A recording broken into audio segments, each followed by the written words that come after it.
All right, so out here on a job. A gentleman was working this species of spitting venom in my face. Sandhills, horned aerial, yellowjacket, whatever you want to call it. So I'm going to finish basically where he started, but here's the nest. I didn't get near it. I just set up my vacuum. I get fully suited before I get anywhere near the nest, get suited to the car, but I can smell those hot peppers. It feels like a cleaning solution mixed with a hot pepper. So moving this fence, and that's probably why the bottom got ripped. The nest is attached to this ladder. So pick up where the gentleman left off and move this out of the way, and this one too. Not gonna like me pulling that off, but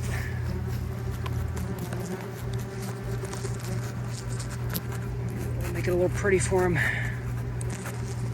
Pull her off of there. There we go.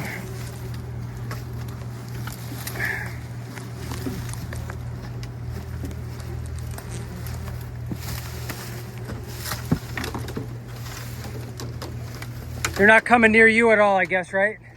Good.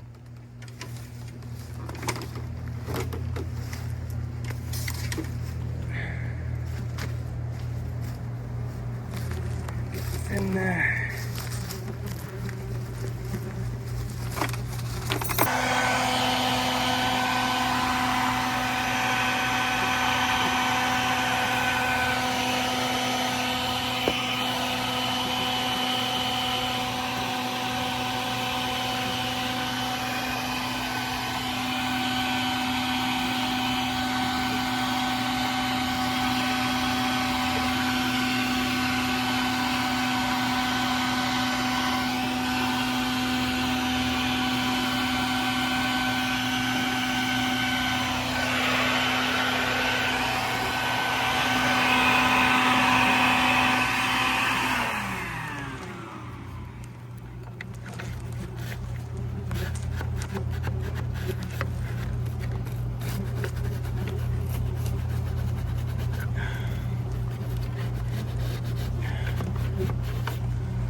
That's what I thought.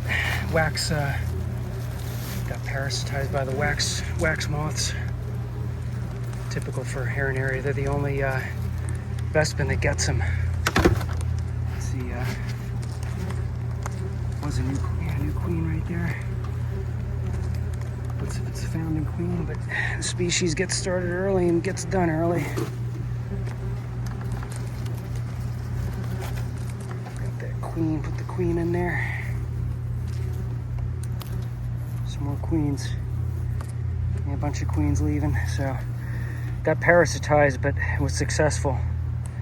Hopefully they can beat squamosa. It was a nasty species, set a lot of local native species back. Even though technically they're native, just get more common. I got rid of these, and all right.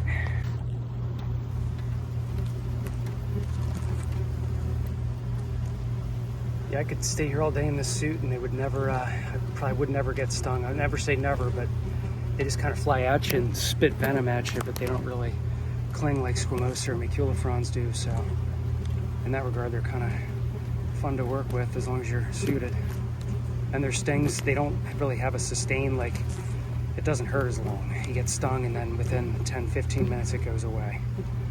Similar to the bald-faced hornet, but it doesn't. The bald-faced hornet sting has a little bit more of a bite to it than this species. And if you're wondering what I'm doing, I'm just trying to get most of them to go back to the nest. I'm just going to vacuum and maybe fog a little bit with once I'm done. Similar to I did a nest under a deck last year. I'm walking on my shoulder over there. I was a little nervous, but didn't get in the veil. Walking around. Yeah, most of them. I get the majority to go back, and I'll throw this in the woods.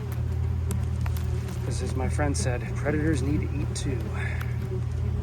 Or I might just save it, I don't know. I'll have 9 mature. This might, if I do save this one, this will be my 9th mature aerial yellow jacket nest.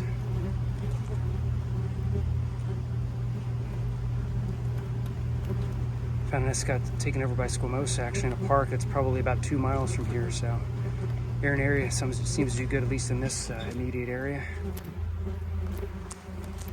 Probably some other nests around too. Still a lot flying around, but I'm gonna catch a bunch and close her up.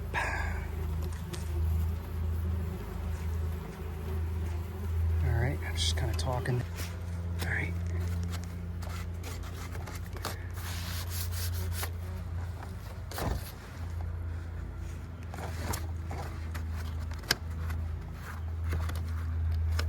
Yeah, it's like that webbing that's really in there. I guess it was attached initially right up there, top of the ladder, small top comb probably. Got the comb set out intact. So that one got just the top comb might have gotten destroyed by those waxworms.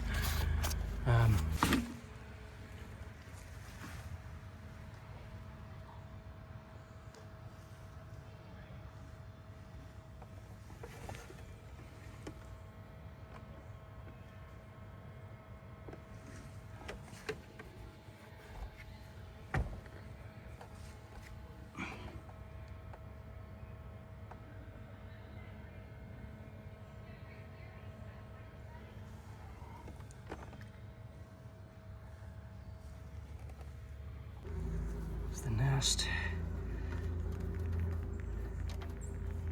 Beautiful nest.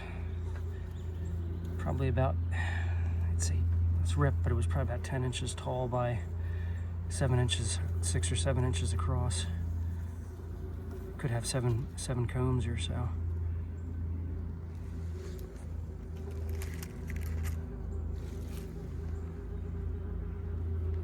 Mauling each other down there, wrestling. Jiu-jitsu style.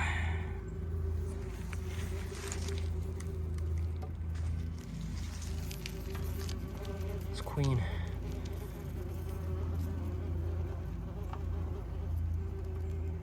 So it's interesting, so like they make queens like now, like July, and then hibernation time comes and they actually probably go into hibernation in July. Probably these queens that are born now, they get fed, they leave the nest within 2 weeks and could be mid to late July, and they're going under a log or behind siding or somewhere until April.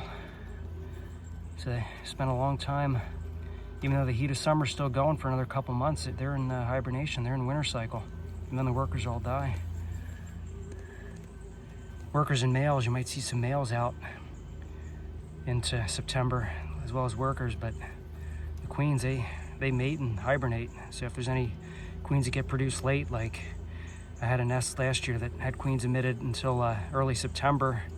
So like the males that are still out, they would inseminate those queens, but the queens just basically get fed, fatten up, leave the nest, mate, and maybe mate a second time or third time even, and then just go into hibernation. So probably by the time they hatch, within 3 weeks, they're probably hibernating for the next 7-8 months.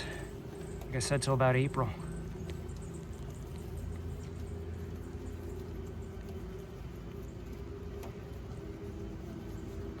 So yeah, a little bit sooner the species finishes than the others, but I'd say they're probably my favorite. I don't know.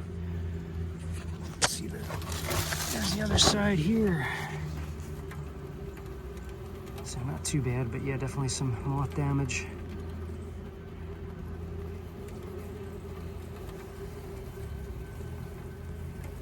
Vacuumed up a few.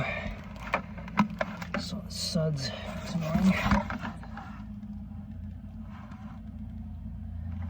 I think they're mostly workers I vacuumed up. I think the queens were all spared. So I try to